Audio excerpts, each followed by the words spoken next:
What is the best watch of the year so far? Is it one of the new bangers from JLC? Is it the Rolex Land Dweller? It's not. Or is it a watch that for whatever reason has not gotten a lot of media attention? We've got a lot of those to talk about and we'll pick a winner at the end. The great thing about doing a mid-year review like this is that Watches and Wonders is firmly in the rear view, so we've already forgotten about the forgettable stuff and we remember the watches worth remembering. You've already seen a year's worth of Watches and Wonders coverage, so let's make a deal.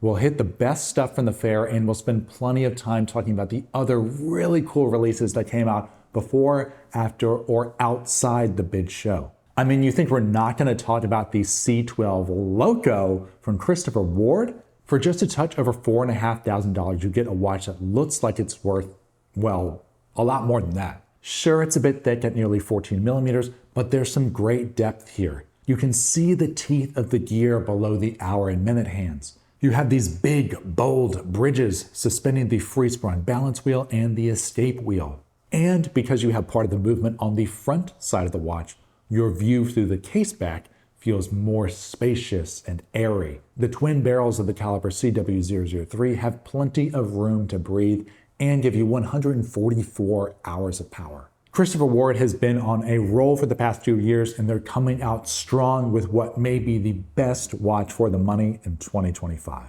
Now, if you like this look, but you've got a little more, or rather a lot more money to throw around, then think about the Arnold & Son Constant Force Tourbillon.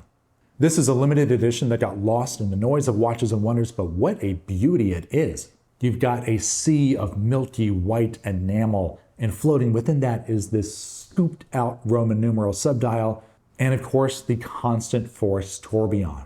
On one side, the pure simplicity of hours and minutes, and on the other, the complexity of the Constant Force Tourbillon with deadbeat seconds. Brilliant stuff. Let's zoom out for a sec and call out a big and kind of surprising trend going on. 2025 is turning out to be a big year for rose gold and pink gold. I'll refer to these interchangeably just for simplicity. Now, what's surprising is that if you ask a room full of watch lovers what their favorite case material is, rose gold probably wouldn't even be in the top 5. And yet, sometimes it really works. It's certainly used in a fair share of the top watches so far. The best watch from Rolex this year is the Tiger Iron GMT. This thing is a future classic.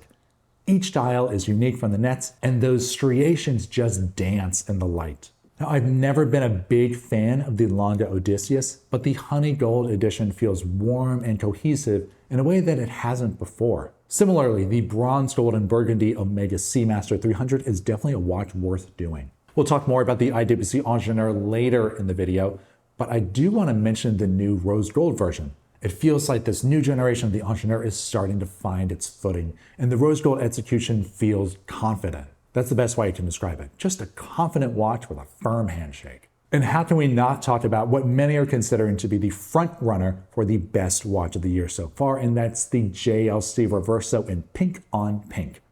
It's a watch that's been begging for a bracelet, and while we love the full rose gold treatment, you've also got to be excited for any white gold or steel mesh bracelets that may already be in development. By the way, JLC appears to be off to the strongest start of any brand as a whole so far this year. Another watch that comes in rose gold and maybe looks best in rose gold is the Rolex Land Dweller. It's the biggest release of the year in terms of sheer attention. It's not the best watch of the year, but it has potential for future years. The case and bracelet are cool, period. The dial looks like it was designed by committee. There's no singular vision for this part of the watch. Somebody wanted a honeycomb pattern, so they included it. Somebody wanted explorer-style numerals, so they squeezed those in. Somebody wanted a date window, so they added that, but then that means that we can only have 2 numerals, if that's okay with everyone? It makes you wonder what the design process was like inside Rolex HQ and what the counter arguments were against starting with a standard blue, black, or silver dial, and then getting crazy with it later on. So yeah, it's not a resounding success, but it's not a complete failure either. The Rolex Land Dweller has potential. Now let's talk about a watch that's pretty great all the way through, and it's on the affordable side. A fan favorite for 2025 is the new Nomos World Timer. The Nomos Glashütte Club Sport Neomatic World Timer, to use its government name. It's available in blue or gray with an extra handful of color combos limited to 175 pieces each. It's a clean way to display a busy complication. It's sophisticated, but it's fun. I will say, for Germans who live in the middle of nowhere, they do know how to make a fun watch. You've got a disc around the dial that rotates with the push of a button, and you've got a GMT subdial at 3 o'clock for easy reference. It's 40 millimeters wide by 9.9 millimeters thick, and it's less than 5K. It's a winner from top to bottom, and for a brand that I believe has had a tough road financially in the last few years, it's a win they needed.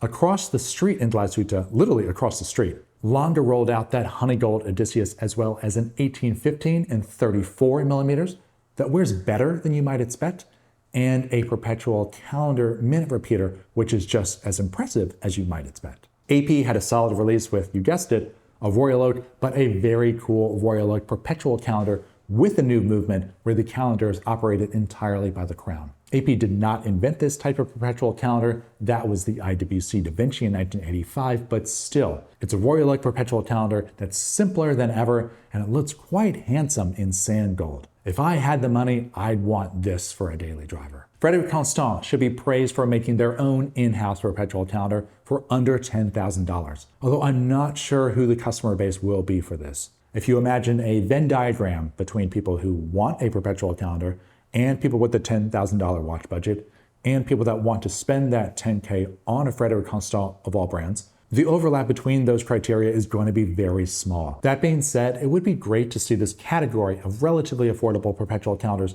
take off among more and more brands. Before we continue with the theme of watches 10K and under, let's quickly touch on the new MB&F Special Project 1. It costs around $70,000 or $80,000, but it's their smallest and thinnest watch yet at 38 by 12 millimeters. It's also their tamest watch to date because it doesn't look like an alien on your wrist. I never thought restraint would be a positive for a brand like MB&F, a brand that exists on the extremes, but simplicity looks good on them. Sure, half the dial is your arm hair, but it's cool to see the steampunk vibe reduced to the absolute minimum.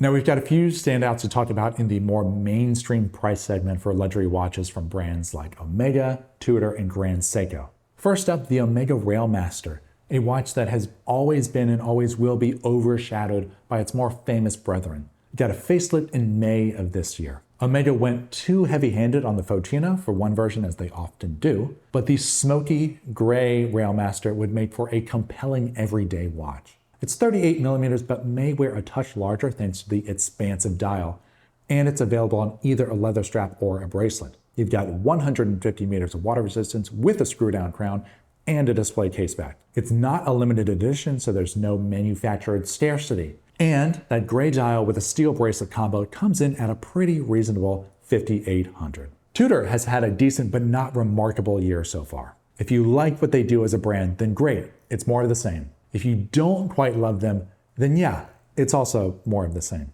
I will say, a watch that's grown on me is the Opaline Dial Black Bay Pro. Sure, it's still too thick at 14.6 millimeters, but I like that they went with a more matte opaline white that absorbs a bit of light instead of being this bright, shiny, reflective white. It has the finish of like high quality paper and lightens up what is otherwise a pretty dense looking watch. Speaking of dials, Grand Seiko continues to do what they do best with their new UFA watches. Yes, the dials are beautifully textured, but that's nothing new. What is new is, well, two things. First is the ultra fine accuracy movement, UFA, which is so precise that it's accurate to 20 seconds per year. Sure, straight up accuracy is not the most romantic thing in this hobby, but it's undeniably respectable from an engineering point of view. And if you're someone who values excellence in the pursuit of timekeeping, then look no further. The second new thing is that Grand Seiko finally added a micro adjustment feature to their bracelet.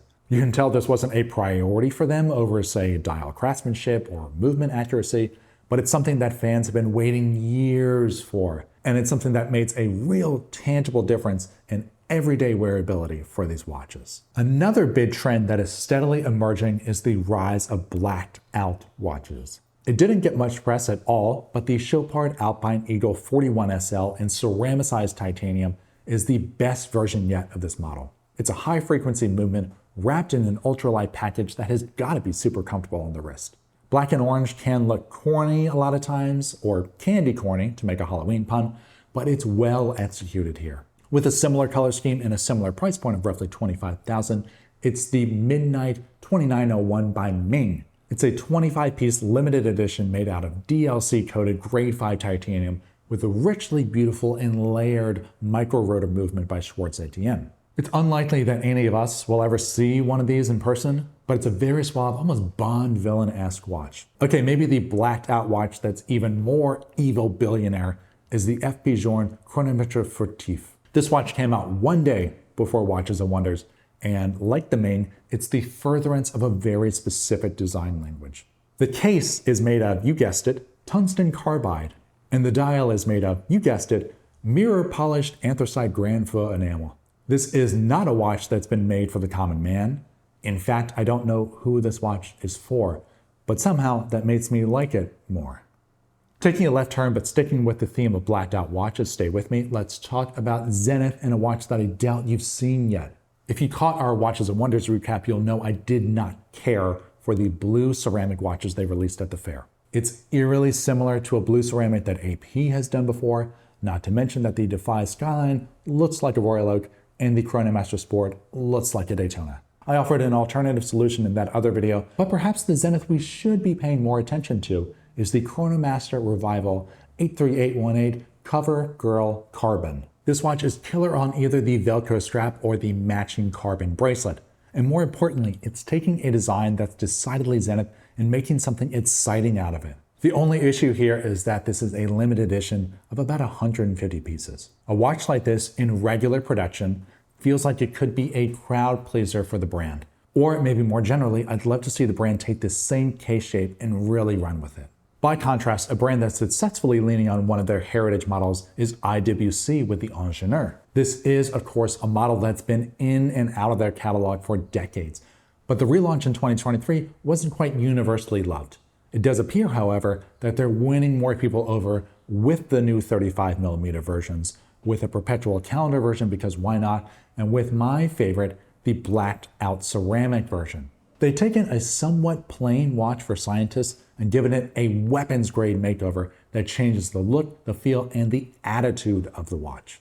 It's the watch that gave me the strongest emotional reaction during Watches and Wonders, and that's why it was, at least for me, the #1 winner of the fair. And I would name it the best watch of 2025 so far, if it were not for the Christopher Ward C12 logo.